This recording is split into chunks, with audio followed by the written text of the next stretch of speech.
अच्छा जी। Mid terms are over now, और अब हमें जो है वो आगे जो है पढ़ाई अपनी करनी है मिड टर्म्स के बाद की। ये वाली जो मैं आपको थियरी ऑफ कंज्यूमर चॉइस का चैप्टर पढ़ा रही हूँ, इसका पहला हिस्सा which is related to the budget constraint and also to the indifference curve, वो मैंने मिड टर्म से पहले करा दिया था। उस पर आपने मिड टर्म पे में सवाल भी किया, बच्चों ने अच्छी मेहनत से अटेम्प्ट करने की कोशिश की। तो ये जो पार्ट है उसी का related to basically those two concept, उनको फर्दर लेके आगे चलता है। तो इसको समझने के लिए ज़रूरी ये है कि आपको इंडिफरेंस कर्व और बजट कंस्ट्रेंट अच्छी तरीके से समझ में आता हो। तो जिन बच्चों को वो नहीं समझ में आया हुआ, उसको ज़रा थोड़ी एक दफ़ा रिव्यू कर लें, ठीक है। सो जो इससे पिछला वाला चैप्टर है उसको एक दफ़ा दोबारा रिव्यू कर लें, ताकि आपको ये वाला चैप्टर जो है ये समझ में आए। वैसे मुझे ये पढ़ाना तो आपको था मिड टर्म से पहले, लेकिन आई एम अफ्रेड ये ज़रा थोड़ा कॉम्प्लिकेटेड सा चैप्टर है। तो इसलिए मैंने सोचा कि पहले ही काफ़ी कोर्स हो गया, तो मैंने आपके लिए आसानी पैदा करने के लिए नहीं पढ़ाया। लेकिन इसको समझने के लिए ज़रूरी है कि आप इंडिफरेंस कर्व और उससे पहले जो बजट कंस्ट्रेंट है उसको ज़रा रिवाइज कर लीजिए।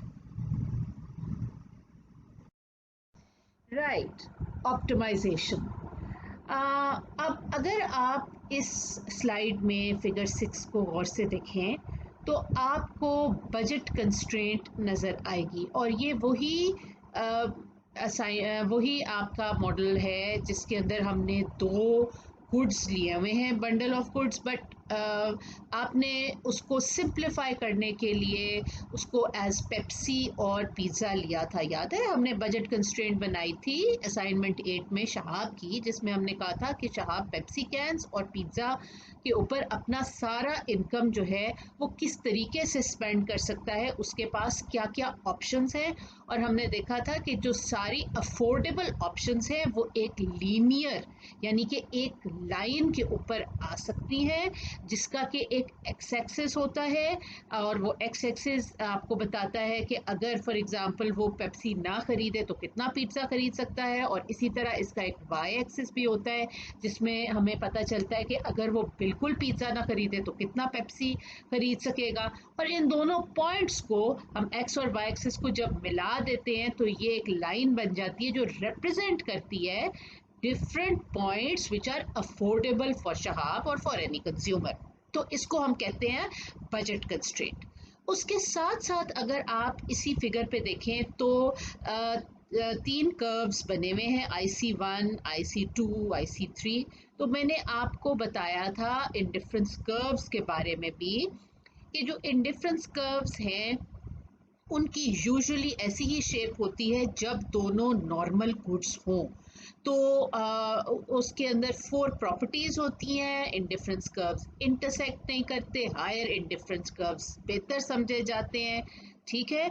और इसी तरह इंडिफरेंस कर्व्स जो हैं वो कॉन्वेक्स होते हैं टू दी ओरिजिन, क्योंकि जब प्रेफरेंसेस जो हैं वो मोनोटोनिक हों, यानी कि all the goods, more consumption is considered good, and the consumer wants both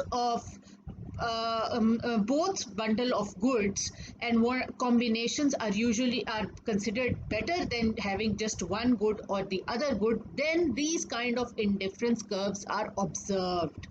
तो वही इंडिफरेंस कर्व्स है। एज अ रिजल्ट अगर आप इस पे देखो तो पॉइंट बी से पॉइंट ए प्रेफरेबल है, क्योंकि वो हायर इंडिफरेंस कर्व्स पे। लेकिन इनमें से कोई भी इंडिफरेंस कर्व इंटरसेक्ट नहीं कर रहा, और सारे के सारे जो हैं वो बोर्ड हैं, बोर्ड टूवर्ड्स द ओरिजिन है। जीरो का जो पॉइंट है उस तरफ वो उनका एक आपको नजर आ रहा है, एक they are bowed towards the origin, और they are convex towards the origin. तो अलग अलग से दोनों चीज़ें हमने देख ली, यानी कि इंडिफरेंस कर्व भी देख लिए और हमने बजट कंस्ट्रेंट भी देख ली। अब फिगर 6 में उन दोनों कॉन्सेप्ट्स को उन्होंने अलाइन किया हुआ है, उन दोनों कॉन्सेप्ट्स को इकट्ठा दिखाया हुआ है। अब देखें, और वही बात है ऑप्टिमाइजेशन की। Now let us understand what is optimisation. देखिए, ऑब्वियसली एक जो कंज्यूमर है वो तो चाहेगा कि वो हाईएस्ट से हाईएस्ट इंडिफरेंस कर्व के ऊपर जाए, ज़्यादा से ज़्यादा कंज्यूम करें। हमने प्रेफरेंसेस के वक्त में ये स्पेसिफाई किया था ना कि there is no point of place, you want to go higher and better, so on you want to consume more and मोर।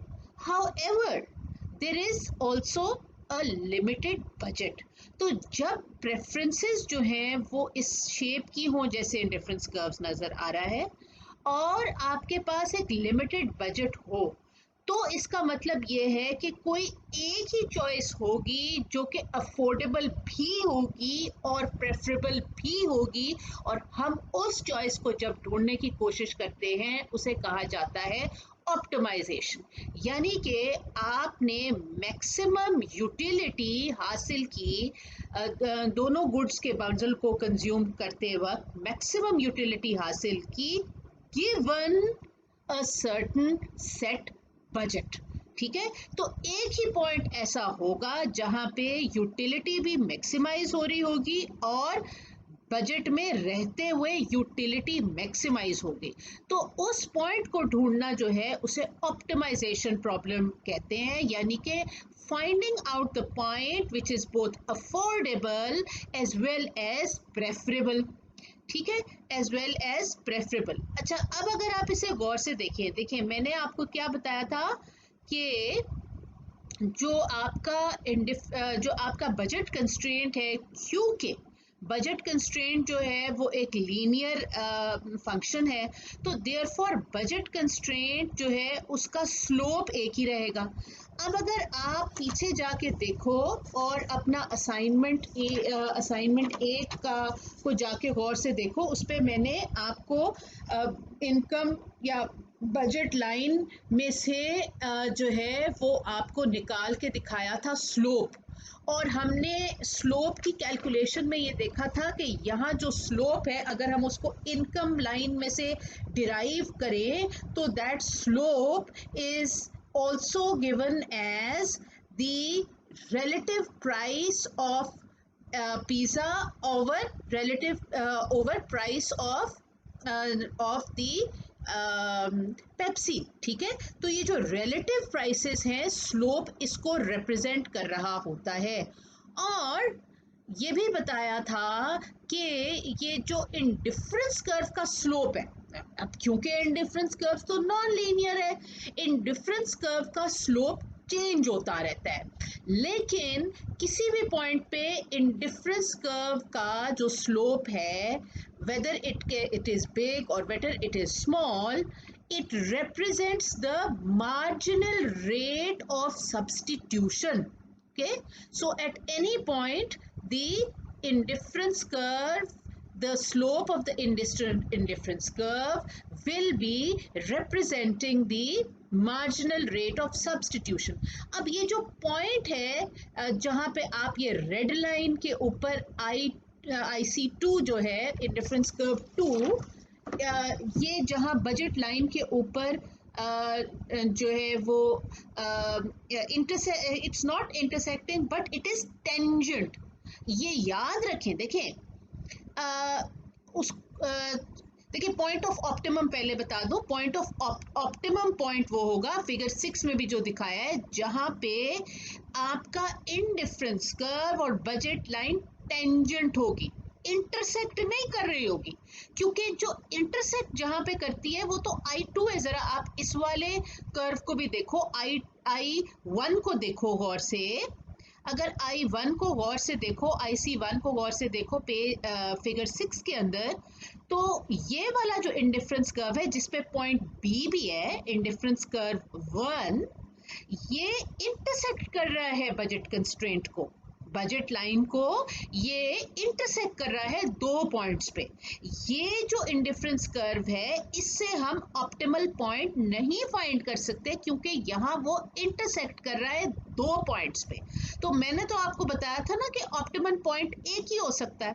तो इसी जो I2 है जो कि रेड रंग में आपको दिखाया हुआ है फिगर 6 के अंदर, वो सिर्फ एक पॉइंट के ऊपर टेंजेंट है। It is touching the budget constraint, only just touching, not cutting or intersecting, but just touching the budget constraint only at one point which we are going to say as the optimal point. तो इसको mathematics के अंदर tangent कहा जाता है, tangent, not intersect, tangent. तो जहां पे ये टेंजेंट है वहां पे आपका जो बजट कंस्ट्रेंट का स्लोप है, which can also be said as the relative price of pizza compared to Pepsi, वो और the MRS, which is the indifference curve at which the consumer is indifferent about the preference with any other bundle on this curve, the two are equal and this is only one point. So at this point, जैसे मैंने समझाया, इसका optimal point का जो interpretation है वो ये है कि at this point the budget, the consumer is getting the preferences, the preferred bundle at which he can also afford it. So both things are being adopted at this point. इसकी ज़रा further explanation next slide के अंदर भी हम देखते हैं optimize। हाँ जी, सो optimisation की जो इन्होंने यहाँ पे इसको फर्दर इस स्लाइड के अंदर एक्सप्लेन किया हुआ है, आपने इसको गौर से पढ़ना है। इसके अंदर इसकी डिफरेंट इंटरप्रिटेशंस बताई हुई हैं। आइडिया वही है कि जहाँ there is going to be only one point which is both affordable and as well as preferable. अब इस पॉइंट का जो इंटरप्रिटेशन है वो डिफरेंट इंटरप्रिटेशंस की जा सकती हैं। एक इंटरप्रिटेशन जो है वो मार्जिनल यूटिलिटी, अब ये यूटिलिटी का कॉन्सेप्ट भी मैंने आपको ज़्यादा क्लियरली बताया था, इसके बारे में मैंने आपको जो लास्ट प्रेजेंटेशन थी, यानी कंज्यूमर चॉइस 1 का जो आपकी इंडिफरेंस कर्व की एक्सप्लेन थी प्रेजेंटेशन, उसके अंदर मैंने यूटिलिटी का कॉन्सेप्ट आपको तब भी बताया था। ठीक है, यहाँ पे देखिए उन्होंने आपको यहाँ पे यूटिलिटी का कॉन्सेप्ट बताया है। यूटिलिटी यानी कि कितनी सेटिस्फैक्शन डिराइव करता है एक customer through the utilisation of 2 bundles of goods. So when he is consuming or she is consuming 2 bundles of goods, then how much satisfaction they are deriving? The indifference curve tells you the combination of the preferences which are equally good or where the utility is the same. Okay, that is what the indifference curve represents. So यहाँ पे उन्होंने कहा है कि अगर हम indifference curve को understand करें और उसके slope को understand करें as MRS and we put it equal to the slope of the budget constraint, देखें यहाँ लिखा है ना MRS is equal to PX over PY। PX over PY क्या है? ये वही है ना, स्लोप है बजट कंस्ट्रेंट का। अगर आप दोबारा वापस जाके अपनी असाइनमेंट 8 देखें तो वहां पे मैंने ये डिराइव करना सिखाया था। इन दोनों को जब हम इक्वेट करेंगे, क्योंकि आपने पिछली स्लाइड के अंदर देखा कि there is going to be that one optimum point where the two are going to be equal. तो इन दोनों को अगर हम करें और इक्वेट करते हैं और उसके बाद इस इक्वेशन में MRS को ज़रा ज़्यादा गौर से देखें कि we consider it as the marginal utility of X over marginal utility of Y, और इस इक्वेशन को थोड़ा सा रीअरेंज करें तो हमें पता चलेगा कि marginal utility of x over p of x is equal to marginal utility of y over p of y, यानी जो ऑप्टिमम पॉइंट है उसको इस तरीके से भी लिखा जा सकता है, अंडरस्टैंड किया जा सकता है। और इसकी इंटरप्रिटेशन क्या है कि the utility of each rupee spent on pizza should be equal to the marginal utility of each rupee spent on Pepsi.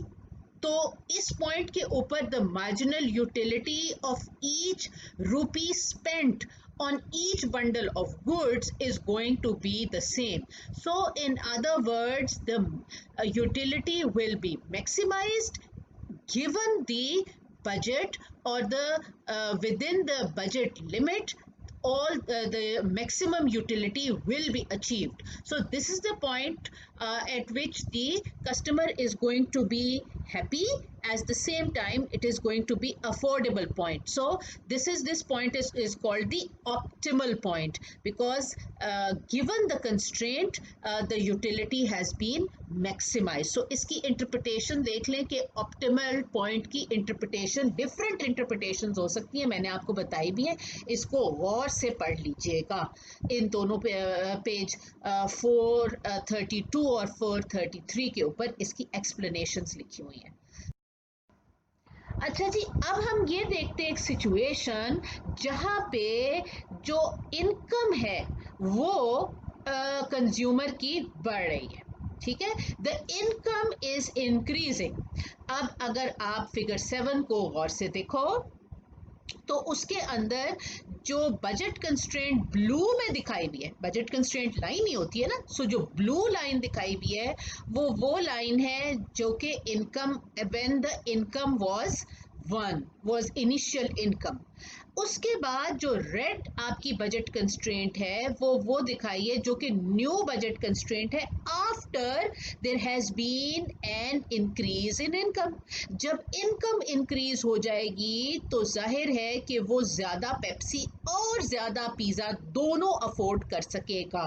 सो सारे पॉइंट्स जो इस लाइन पे रेड लाइन पे नज़र आएंगे वो इंक्रीज्ड इनकम पे अफोर्डेबल होंगे, तो उसकी नई बजट कंस्ट्रेंट हो जाएगी। अब जब उसकी बजट कंस्ट्रेंट जो है वो ऊपर की तरफ मूव करेगी due to an increase in income, तो इसका मतलब क्या होगा कि वो हायर इंडिफरेंस कर्व को टच कर सकेगा। सो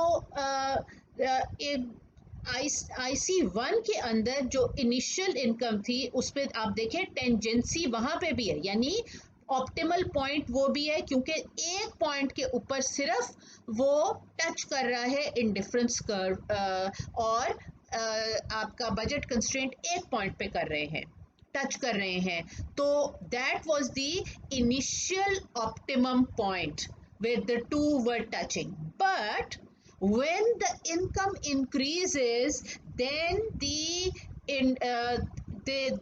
the consumer can go over to a higher indifference curve, ठीक, then to the higher indifference curve, and there will be a new optimum at which you can see very clearly the new optimum point due to increase in income. In the figure 7, what you see, there has been an increase in the consumption of Pepsi as well as an increase in the consumption of pizza. अब बात यह है कि ये चीज़ जो point इन्होंने 7 बताया है, जब इनकम इंक्रीज होती है तो यूजुअली ये फिगर 7 वाली सिचुएशन होती है और दोनों जो कंजम्पशन ऑफ और quantity of both the goods increases. So this is the usual situation when both the goods, that is in this case हम पेप्सी और पिज़्ज़ा को ले रहे हैं, when both the goods are normal, then this kind of situation is going to arise in case of an increase in income where the both the goods will be consumed or in more quantity, or there is going to be more quantity consumed of each good or each bundle of goods. But this is not always the case. This is not necessary and not always the case. It is possible that one of the goods is an inferior good. ठीक है, one of the goods is an inferior good.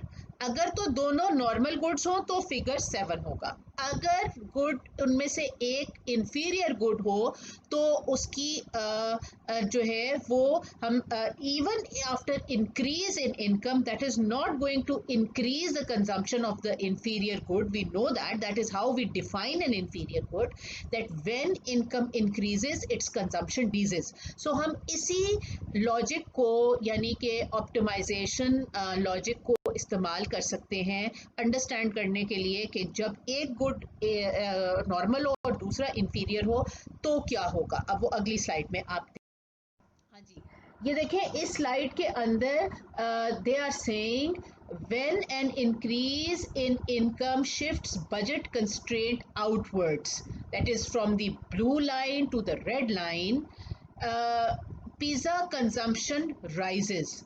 So pizza consumption देखें. अब आप दोनों points of optimality को देखें. पहला जो इनिशियल पॉइंट था उसके ऊपर जो है वो एक लेवल ऑफ पेप्सी और इसी तरह पिज़्ज़ा कंज्यूम हो रहा था. ये वो पॉइंट है जहाँ पे indifference curve 1 shown in blue in figure 8 and budget constraint, initial budget constraint also shown in blue in figure 8, they are touching or they are tangent. Okay, so the budget constraint is tangent at that point. That's the optimal point. तो अब optimal point पे देखें कितना Pepsi consume हो रहा है और कितना पिज़्ज़ा कंज्यूम हो रहा है. अब जब वो आगे की तरफ गई है, क्यों गई है, रेड जो बजट लाइन है वो आगे की तरफ मूव की है, क्यों, क्योंकि हम ये कह रहे हैं कि इनकम इंक्रीज हुई है. लेकिन इस केस में जो पेप्सी था वो एक इंफीरियर गुड था. Let us just suppose that in this case that Pepsi was an inferior good. तो इस केस में आप देखेंगे कि क्या हुआ है कि बजट कंस्ट्रेंट तो आगे की तरफ मूव की है, लेकिन जो ऑप्टिमल पॉइंट है वो जहां टेंजेंट हमें मिलता है, ठीक है, इंडिफरेंस कर्व जिस तरीके से ड्रॉ हुआ है. अब अच्छा बाय द वे ये देख लें कि IC1 और IC2 कहीं भी मीट नहीं कर रहे, कहीं भी इंटरसेक्ट नहीं कर रहे, लेकिन फिर भी ये इस तरीके से भी बनाया जा सकता है, ज़रा नीचे की तरफ करके बनाया जा सकता है जो रिप्रेजेंट करके दिखाए हमें कि अगर एक गुड इंफीरियर गुड है. तो अब इस पॉइंट ऑफ ऑप्टिमम को ज़रा देखें. इस पॉइंट ऑफ ऑप्टिमम में बहुत सारा पिज़्ज़ा की क्वांटिटी इंक्रीज हो रही है, लेकिन पेप्सी की जो क्वांटिटी है वो it is falling. Why? Because it is, if Pepsi is considered as an inferior good, then this is how it explains. लेकिन suppose दोनों आपके goods जो हैं वो normal भी हों, यहाँ तो एक गुड inferior था ना, so therefore we can see very clearly that the consumption or the quantity of the inferior good decreases due to increase in income. But even if both the goods are the normal goods, even then it is not necessary that the consumption of both goods increases. Yes, overall consumption will increase in case of increase in income, but we cannot be sure that the consumption of which good is going to increase and which good maybe is going to remain the same. That cannot be predicted. Usually what happens, as given on page 434 and figure 7, that is the usual situation. जो पिछले page पे आप मुड़ के देखें जो situation है वो यूजुअल सिचुएशन है. जब इनकम इंक्रीज करती है तो दोनों गुड्स की कंजम्पशन इंक्रीज करती है, लेकिन ये ज़रूरी नहीं है. पहली बात तो एक गुड इंफीरियर हो सकता है जिस केस में आप फिगर 8 देख रहे हैं. दूसरा ये कि दोनों भी अगर जो है वो गुड्स नॉर्मल हो, तब भी ज़रूरी नहीं है कि किसी दोनों गुड्स की जो है वो कंजम्पशन ज़रूरी तौर पे बढ़े। और इसका मैंने फिगर आपको खुद बना के दिया। हाँ जी, इस स्लाइड के ऊपर आप देखें तो जो इसका पहला पार्ट है वो यूजुअल सिचुएशन मैंने आपको दिखाई, जहाँ पे अगर प्राइस जो है अगर इनकम जो है वो बढ़ती है तो दोनों की कंजम्पशन, पेप्सी और पिज़्ज़ा की, दोनों की जो क्वांटिटी है वो इंक्रीज करेगी। ये यूजुअल सिचुएशन है। इसका सेकंड पार्ट देखो, ये जिस तरीके से ड्रॉ हुआ है वहाँ पे, हालांकि हम कह रहे हैं कि पेप्सी और पिज़्ज़ा दोनों नॉर्मल गुड्स हैं, लेकिन इस केस में बहुत सारा इंक्रीज हमें नजर आ रहा है पिज़्ज़ा की क्वांटिटी में due to increase in income, but we do not see any increase in the consumption of Pepsi. So ये सिचुएशन पॉसिबल है। हम सिर्फ ये कह सकते हैं कि जैसे आपकी जब आपका इनकम इंक्रीज करती है तो आपकी budget line moves outwards, due to which the consumption increases, but consumption of which good in out of the two increases and which good does not increase, that will depend on the type of preferences. Okay, we cannot be sure which the consumption of which good increases, right? Okay. अच्छा जी, यहाँ पे अब हम देखते हैं एक ऐसी situation जिसके अंदर के इनकम तो नहीं इंक्रीज कर रही, जो इनकम इंक्रीज था वो हमने पहले देख लिया था। यहाँ पे हम देख रहे हैं कि एक्चुअली प्राइस जो है वो चेंज हो रही है। ये लॉजिक इन्होंने इससे पिछला जो पेज है उससे शुरू होता है, 435 पे आप जाके देखें, वहां से ये एक्सप्लेन कर रहे हैं कि इन केस अगर price of one of the bundle of goods decreases, let's say, then what will happen and how we can use this customer choice theory and optimization model to explain how how is the consumer choice affected if there is the change in price। ठीक है। अच्छा, यहाँ पे figure 9 show कर रहा है कि there is change in price of Pepsi. अगर आप इसको ज़रा गौर से देखें तो पेप्सी की प्राइस जो है वो फॉल कर रही है। अब इस वाले जो हमारा यहाँ तो हम इंडिफरेंस कर्व्स और बजट लाइन ड्रॉ कर रहे हैं ना, तो जाहिर है इस फिगर के अंदर तो हम प्राइस डायरेक्टली नहीं दिखा सकते। प्राइस का जो फॉल है वो यहाँ पे इनडायरेक्टली दिखाया गया है, क्योंकि पहले अगर वो 500 यूनिट्स यूज कर रहा था पेप्सी के, तो अब 1000 यूनिट्स, उसके बाद प्राइस फॉल के बाद वो 1000 यूनिट्स जो है वो कंज्यूम कर रहा है। तो इसका मतलब है हमें इनडायरेक्टली फिगर 9 में नजर आ रहा है कि the price of Pepsi has decreased substantially, और प्राइस इस फिगर में इनडायरेक्टली हमें नजर आ रहा है। ठीक है। और इसी वजह से वो जो पेप्सी का वो ज़्यादा पेप्सी का अफोर्डेबल हो जाएगा उसके लिए। ठीक है, ज़्यादा पेप्सी उसके लिए अफोर्डेबल हो जाएगा। इसीलिए जो बजट कंस्ट्रेंट है, अब आप देखें कि इनकम क्योंकि वही है लेकिन प्राइस चेंज हो रही है, तो इस केस में बजट कंस्ट्रेंट जो है वो किस तरीके से मूव करेगी, पूरी की पूरी आउटवर्ड नहीं मूव करेगी, यानी वो एंकर्ड रहेगी एट पॉइंट ए। देखें, क्वांटिटी ऑफ पिज़्ज़ा तो उतनी ही अफोर्डेबल रहेगी ना, जो कौन अगर उसके पास जितने भी पैसे हैं उससे पिज़्ज़ा तो वो उतना ही खरीद सकता है, इसलिए वो नहीं चेंज होगा, वो पॉइंट वही रहेगा। लेकिन उतने ही पैसों में वो अब ज़्यादा पेप्सी खरीद सकता है, तो इसलिए देखें जो आपका एक्स इंटरसेप्ट है वो वही रहेगा, वाई इंटरसेप्ट जो है वो चेंज होके अपवर्ड मूव करेगा, और एक्स और वाई इंटरसेप्ट को जब आप ज्वाइन करेंगे तो वो नई बजट लाइन आपके पास या बजट कंस्ट्रेंट आपके पास आ जाएगी। ठीक।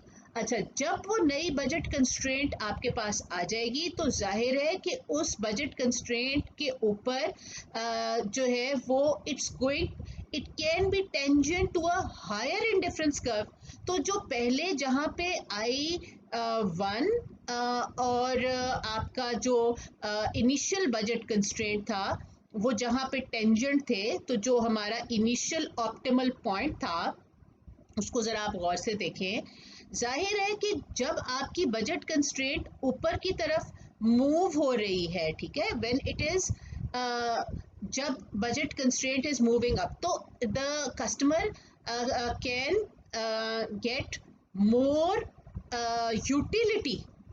So the customer will move to a higher indifference curve, right? So the customer moves to a higher indifference curve. Figure 9 में उसको IC2 दिखाया हुआ है, रेड में रिप्रेजेंट किया हुआ है। सो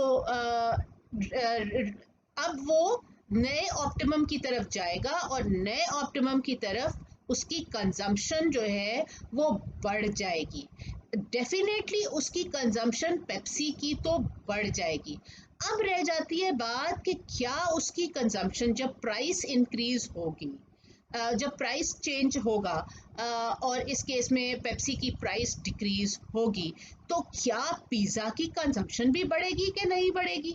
अब इसको अंडरस्टैंड करने के लिए इस सिचुएशन में फिगर 9 में तो जो आपको जिस तरीके से ये फिगर ड्रॉ हुआ है वहाँ तो वो आपको चीज़ नज़र आ रही है कि जी अगर तो प्राइस चेंज होती है, पेप्सी की प्राइस घटती है तो पेप्सी की क्वांटिटी बढ़ेगी और पिज़्ज़ा की क्वांटिटी घटेगी, ठीक है। लेकिन हमें इसे ज़्यादा क्लैरिटी के साथ देखना पड़ेगा और इसको हम जो है हम इसके अंदर दो इफेक्ट्स देख सकते हैं। एक को हम कहते हैं इनकम इफेक्ट और एक को हम कहते हैं सब्स्टिट्यूशन इफेक्ट। जब एक किसी भी बंडल की या एक गुड की प्राइस कम हो तो दो तरह के इफेक्ट्स होते हैं। एक होता है income effect which is the effect which is the change in consumption that results when a price change moves the consumer to a higher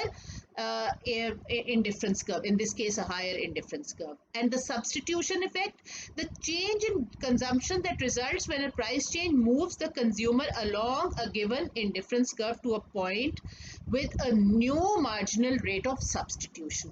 तो यहाँ पे जो रेट ऑफ सब्सटीट्यूशन है वो भी चेंज होगा। उसका रीज़न ये है, देखिए यहाँ इसको अगर आप गौर से पढ़ के देखें कि जब किसी गुड की प्राइस जो है वो कम होगी तो कंज्यूमर को एक बात तो लगेगी कि अच्छा यार ये प्राइस इसकी कम हो गई है तो गुड, मैं तो अमीर हो गया हूँ, तो इसलिए मुझे जो है वो जो है वो दोनों वो गुड को ज़्यादा ख़रीदना चाहिए।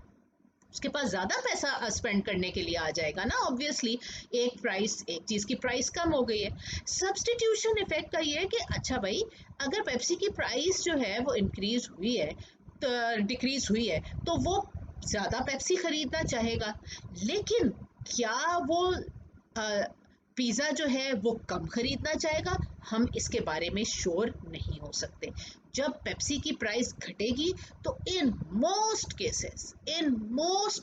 केसेस जब पेप्सी की प्राइस घटेगी तो पेप्सी की कंजम्पशन ज़्यादा हो जाएगी और आप फिगर 9 में भी यही देख रहे हैं। और एट द सेम टाइम क्योंकि पेप्सी की प्राइस जो है वो कम हो रही है तो कंज्यूमर को ये फील होगा कि यार it's a good idea to consume more Pepsi now, relatively more Pepsi now. तो इसलिए उसका जो उसका मार्जिनल रेट ऑफ सब्स्टिट्यूशन है वो भी एक नए लेवल के ऊपर जाएगा। अब ये जो इसको हम कहेंगे द सब्स्टिट्यूशन इफेक्ट, क्या वो उसकी जो प्रेफरेंसेस हैं वो अब चेंज होंगी टूवर्ड्स पेप्सी या वो पिज़्ज़ा के साथ ही रहेंगी? This will determine what quantity of pizza will be used. Yes, so इसी चीज़ को अगले पेज पे उन्होंने एक टेबल में समर, देखिए यहाँ पे वो दिखा रहे हैं कि जब जो है वो पेप्सी की प्राइस कट होगी, पेप्सी की प्राइस कम होगी। तो दो तरह के इफेक्ट, इनकम और सब्सटीट्यूशन इफेक्ट को यहाँ पे ज़्यादा क्लियरली बताया है उन्होंने, ठीक है। सो जब पेप्सी की प्राइस बढ़ेगी, इनकम इफेक्ट का क्या मतलब है, people are going to feel richer and therefore they will buy more Pepsi. At the same time एक सब्सटीट्यूशन इफेक्ट होगा, क्योंकि पेप्सी रिलेटिवली चीप हो जाएगा तो कंज्यूमर्स सब्सटीट्यूशन इफेक्ट की इन दोनों वजूहात की वजह से वो अपनी पेप्सी की कंजम्पशन को बढ़ाएंगे। Now as far as the other good, in this case pizza is concerned, definitely क्योंकि पेप्सी के प्राइस कम हो जाने की वजह से consumer is going to feel richer, so that's why income effect तो यही होगा कि वो पिज़्ज़ा भी ज़्यादा ख़रीदना चाहेगा। लेकिन क्योंकि अब पिज़्ज़ा रिलेटिवली ज़्यादा एक्सपेंसिव है, इसलिए सब्सटीट्यूशन इफेक्ट जो है वो नेगेटिव होगा, यानी कि pizza people substitution, people will substitute towards Pepsi and away from pizza. So therefore total effect, जैसे हमने पहले देखा था, एम्बिगुअस या अनक्लियर है, ठीक है।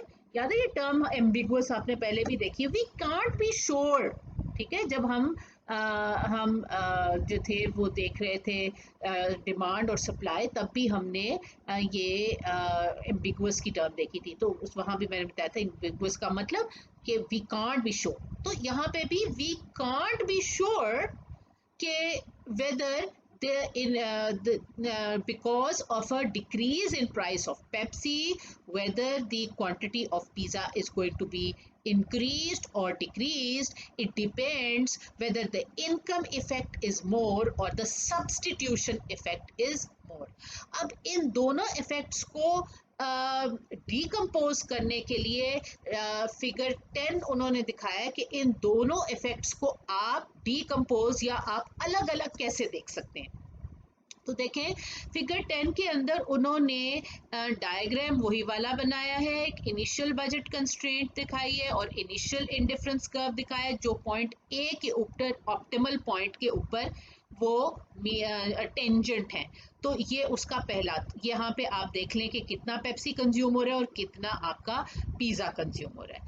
अब जब उसकी प्राइस जो है पेप्सी की वो कम हो रही है, तो आपकी इंडिफरेंस कर्व को आप देखें, वो हायर इंडिफरेंस कर्व पे इसलिए चला जाएगा क्योंकि बजट लाइन जो है वो उसको अलाउ करती है, बजट लाइन रेड लाइन ऊपर की तरफ जा रही है, तो हायर इंडिफरेंस कर्व पे टेंजेंट हो सकता है टू द बजट लाइन, और तो इसलिए जो न्यू ऑप्टिमल है वो यहाँ पे पॉइंट सी के तौर पे दिखा रहे। अच्छा, अब पॉइंट बी क्या है? पॉइंट बी वो पॉइंट है, देखिए एक बात कंफ्यूज आपने नहीं करनी, जो बजट कंस्ट्रेंट है वो सिर्फ एक पॉइंट पे जो है वो टेंजेंट हो सकती है टू द इंडिफरेंस कर्व, जो ऑप्टिमल पॉइंट है। बी ऑप्टिमल पॉइंट नहीं है, बी सिर्फ वो पॉइंट है जो हम फाइंड कर रहे हैं to understand the difference between the substitution and the income effect. So point B को ये ना समझें कि ये कोई ऑप्टिमल पॉइंट है, नहीं, ये एक पॉइंट है जो कि सिंपली हम इसलिए आइडेंटिफाई करने की कोशिश कर रहे हैं कि हमें सब्सटीट्यूशन और इनकम इफेक्ट को हम डिकम्पोज कर सकें। ये पॉइंट बी किस तरीके से फाइंड करेंगे? हम एक लाइन और बनाएंगे, हम एक डॉटेड लाइन जो इन्होंने यहाँ पे बनाई है ब्लू के अंदर, और वो डॉटेड लाइन वो है जो कि पैरेलल है to your new indifference to your new budget line. जो रेड कलर की बजट लाइन है ना, इसके साथ जब आप एक पैरेलल लाइन लगाएंगे और देखेंगे कि वो पैरेलल लाइन IC1 के ऊपर कहाँ टेंजेंट होती है, उसको हम पॉइंट बी कहेंगे, ठीक है। सो आप अपना रूलर लेके ये बना सकते हैं। ये वो लाइन है जो डॉटेड लाइन है, ये पैरेलल है to the budget constraint shown in red, to the new budget constraint, ठीक है। सो ये आप पहले तो पैरेलल लाइन डॉटेड ड्रॉ करें और इसको ये देखें कि ये कहाँ टेंजेंट होती है to the same indifference curve, ठीक है।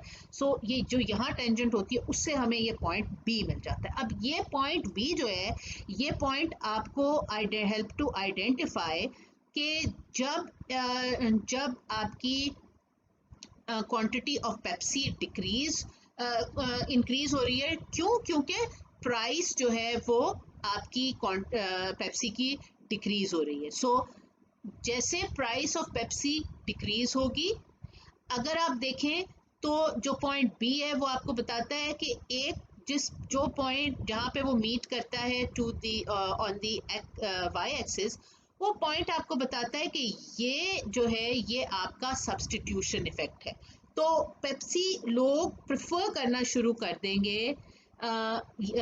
So part of this increase in quantity of Pepsi is due to the fact that people now prefer Pepsi more because it is relatively cheaper. और उसके ऊपर जो part है increase in quantity का, वो income effect है। वो इसलिए क्योंकि people are feeling richer. On the other hand, इसी पॉइंट बी को अगर आप देखो तो जो नया ऑप्टिमम है वो तो पॉइंट सी है, ठीक है। पॉइंट सी है, जहाँ पे जो पॉइंट सी है अगर आप गौर से देखो, पॉइंट सी के ऊपर पिज़्ज़ा की क्वांटिटी तो कम कंज्यूम हो रही है। इसको हम कैसे एक्सप्लेन कर सकते हैं? इसको हम ऐसे एक्सप्लेन कर सकते हैं कि ये इसलिए कम हो रही है क्योंकि people are feeling richer, no doubt, but the substitution effect which is there because now pizza is relatively more expensive as compared to Pepsi, तो उस सब्सटीट्यूशन इफेक्ट की वजह वो काफ़ी बड़ा है और इनकम इफेक्ट काफ़ी कम है। तो इस केस में जो इन्होंने फिगर 8 में आपको दिखाया है, जो कि यूजुअली ये ज़्यादा कॉमन चीज़ होती है कि जब आपकी पेप्सी की प्राइस घटेगी तो पेप्सी की क्वांटिटी काफ़ी ज़्यादा बढ़ेगी और हो सकता है कि पिज़्ज़ा की क्वांटिटी कम हो, लेकिन ये ज़रूरी नहीं है। It depends on the substitution and the income effect. In figure 10 they have shown you a situation where the substitution effect is much larger as compared to income effect, and therefore the quantity of pizza consumed is less, but the other situation can also arise. So I have drawn, यहाँ पे आप देखो कि मैंने वो situation बनाई है जहाँ पे आपको दोनों चीज़ें दिखाई हैं। Why we cannot be sure that if there is an increase in price, if there is a decrease in price of Pepsi, then definitely more Pepsi will be consumed, but we cannot be sure about the consumption of Pepsi, इसलिए क्योंकि ये दोनों situations occur कर सकती हैं। पहली situation वही है जो मैंने आपको पिछले वाले ग्राफ में बड़े डिटेल में बताई। वो situation वो है जहाँ पे आपका जो सब्सटीट्यूशन इफ़ेक्ट है वो काफ़ी लार्ज है और इनकम इफ़ेक्ट कम है, और इसलिए जो अगर आप देखो तो quantity of pizza is being reduced. QP1 मैंने दिखाया है से QP2 की तरफ, QPI2 की तरफ जो है वो चला जाएगा। ऑन दी एक्स एक्सिस आप देखो कि वो कम हो रहा है। सो ये पिछले वाला जो आपको चीज़ एक्सप्लेन की थी वो वही है, लेकिन eight the same time it is possible कि आपका जो इनकम इफ़ेक्ट है वो बहुत ज़्यादा हो और आपका जो सब्सटीट्यूशन इफ़ेक्ट है वो काफ़ी कम हो, और इस केस में पिज़्ज़ा की जो क्वांटिटी है वो भी ज़्यादा होगी। आप ये एक्स एक्सिस के ऊपर देखो, इस केस के अंदर जो पिज़्ज़ा जो कंज्यूम हो रहा है वो ज़्यादा पिज़्ज़ा कंज्यूम होगा। क्यों? क्योंकि यहाँ पे मैंने जो आपको डायग्राम बना के दिखाया है और उसको मैंने उसी तरीके एक्सक्यूज़ मी, मैंने उसी तरीके से डील किया है, ठीक है। तो इस केस में आपने क्या देखा कि आपने पॉइंट बी उसी तरीके से निकाला है। कैसे? पैरेलल लाइन ड्रॉ करके। तो इनिशियल ऑप्टिमम जो था वो है जहाँ पे indifference curve 1 IC1 is tangent to the is tangent to the blue और इनिशियल बजट कंस्ट्रेंट, और इसके बाद जो तो जब आपकी क्वांटिटी ऑफ पेप्सी इंक्रीज होती है, किस वजह से इंक्रीज होती है? Due to the decrease in price of Pepsi, तो वो हायर इंडिफरेंस कर्व पे मूव करता है। इस लेवल के ऊपर जो क्वांटिटी ऑफ पेप्सी है वो तो इंक्रीज हो रही है, आप देख लो, इसलिए क्योंकि दोनों जो हैं वो पॉजिटिव डायरेक्शन में है, सब्स्टिट्यूशन इफेक्ट और इनकम इफेक्ट। लेकिन इस केस के अंदर जो है वो for the price of for the quantity of pizza, आप ये देखो कि जो जो नया इक्विलिब्रियम है, नया इक्विलिब्रियम है, कैसे हमने फाइंड किया नया इक्विलिब्रियम? जो जहाँ पे रेड लाइन टेंजेंट है IC2 के साथ, ठीक है, IC2 के साथ जहाँ पे रेड लाइन और रेड इंडिफरेंस कर्व टेंजेंट है, वो जो नया पॉइंट है, वहाँ पे पिज़्ज़ा ज़्यादा कंज्यूम हो रहा है। और उसकी वजह यह है कि हमने फाइंड आउट किया है कि जो इनकम इफेक्ट है वो बहुत ज़्यादा था, people are feeling really rich, so that's why the consumer will buy more Pepsi because he's feeling much richer. As compared to that, the relative price of pizza, relatively it is more expensive, but a consumer is feeling richer, so therefore the consumer will buy more um, of pizza as well. So we can't be sure that if there is increase in the price, if there's a decrease in price of Pepsi, what will happen to the quantity of pizza? It can decrease as well as it can increase, or maybe it can stay the same. So it is ambiguous. तो यही उसी पिछले page के ऊपर जो आपने देखी diagram, ये उसको एक्सप्लेन कर रहा है।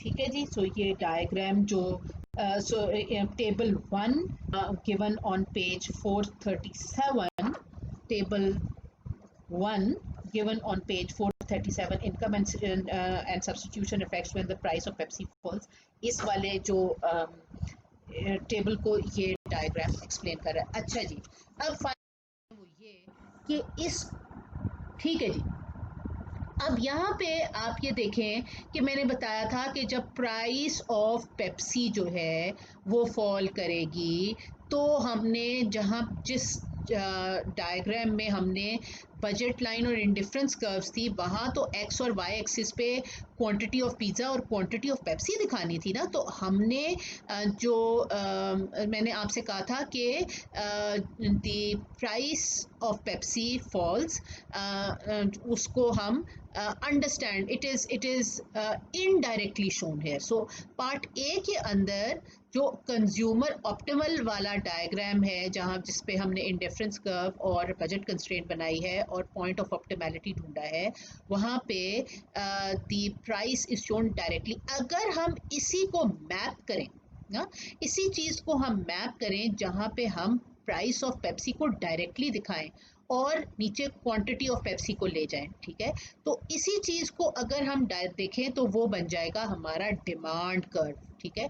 और यहाँ पे हमने देखा था कि जब प्राइस ऑफ पेप्सी जो है वो डिक्रीज करेगी, तो इनकम और substitution effect both will work in a way that more Pepsi will be demanded. तो इसी से हम डिमांड कर्व फॉर पेप्सी भी डिराइव कर सकते हैं। तो इसलिए जो मैं बार बार आपको बता रही थी कि optimization can also help us understand the market demand better. तो यहाँ पे आप मार्केट डिमांड देख लें, ये वही चीज़ है जो हमने अंडरस्टैंड ऑप्टिमल पार्ट ए में तो इन्होंने जो है ना वो इंडिफरेंस कर्व और बजट लाइन बनाई हुई है और उसी को मैप किया हुआ है इनटू अ डिमांड कर्व। देखें जो इन्होंने यहाँ पे पार्ट ए के अंदर जितना इंक्रीज इन क्वांटिटी है वो इन्होंने मैप किया इधर, और हमें प्राइस का भी हमें पता है, ठीक है, राइट। काफ़ी it was a complicated chapter, काफ़ी सारी चीज़ें आपने इसके अंदर पढ़ी, तो उन सबको रिवाइज करने के लिए बेहतर ये है कि आप ये जो क्विक क्विज दिखाया हुआ है ना यहाँ पे, इसको आंसर करने की कोशिश करें, ठीक है। अब मैं आपको ये बता दूं कि इसके ऊपर कोई होम असाइनमेंट तो मैंने नहीं डिज़ाइन की हुई, लेकिन ये सवाल फाइनल एग्जाम्स में आ सकता है, एग्जैक्टली यही सवाल। और दूसरी बात ये कि जो बच्चा इस सवाल को अटेम्प्ट करेगा और ठीक इसका जवाब लिख के मुझे ईमेल करेगा, द पर्सन जिसका कि मुझे सही सही जवाब इस सवाल का, जो इन्होंने क्विक क्विज दिखाया हुआ है, draw a budget constraint and indifference curves for pizza and Pepsi, show what happens to the budget constraint and the consumer optimum when the price of pizza rises. In your diagram, decompose the change into an income effect and a substitution effect. और आखिरी चीज इसके लिख ले also draw the demand curve, ठीक है, वो भी हिस्सा है इसी का, यहाँ नहीं लिखा हुआ, आप लिख लें, also draw the demand curve. तो इसके आपने मुझे डायग्राम्स ड्रॉ करके बताने हैं, ठीक है, इसके ऊपर न्यूमेरिकल नहीं करना, सिंपली आपने डायग्राम्स ड्रॉ करने हैं और हर डायग्राम के साथ उसकी एक्सप्लेनेशन लिखनी है, उसकी इंटरप्रिटेशन लिखनी है।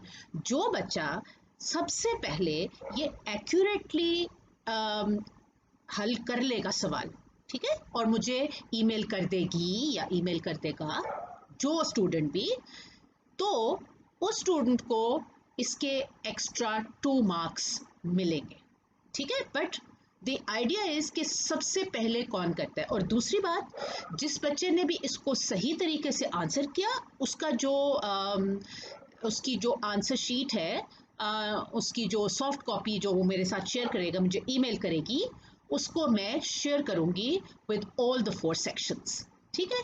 तो ये आपके लिए एक स्पेशल डील है कि इस सवाल का जवाब दें, लेकिन गौर से ज़रा ये सवाल पढ़ लीजिएगा। यहाँ पे आपको जो हमने इससे पहले सारे के सारे डायग्राम्स बनाए थे, उसके अंदर पेप्सी की प्राइस कम हो रही थी, ठीक है, यहाँ पे पिज़्ज़ा की प्राइस राइज कर रही है। तो इनडायरेक्टली इसको आप कैसे शो करेंगे? जब बजट कंस्ट्रेंट और आप इंडिफरेंस कर्व्स बना रहे होगे, तो इनडायरेक्टली इसको कैसे शो करोगे?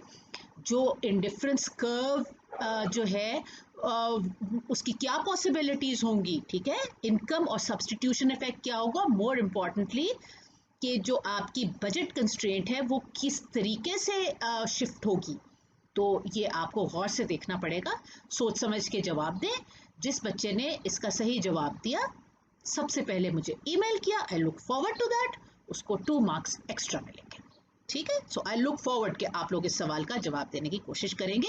इसका आखिरी पार्ट यहाँ पे नहीं लिखा हुआ, you also have to draw the demand curve.